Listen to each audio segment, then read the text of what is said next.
I'm Yaw Yeboah, also known as Movaldo, and I'm the aspiring CEO of MoveSec Afrique.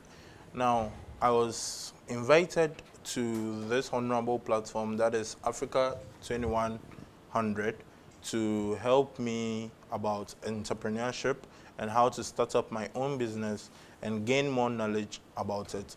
When I came here, I've been able to learn a whole lot about how, why, and then what to do.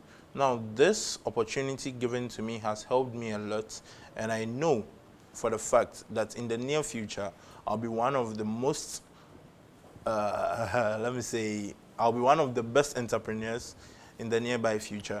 Thank you, and a very lot of thank you to Africa 2100. My expectations were met 100 out of 10.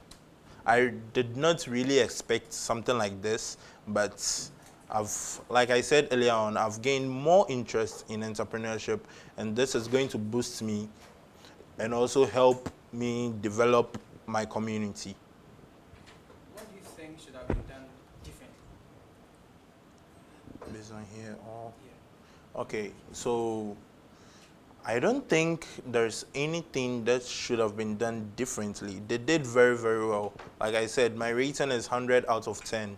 So they did a perfect job. They did a very, very perfect job. In fact, I even enjoyed the food. So that is one thing I would also encourage other people to also embark on something like this.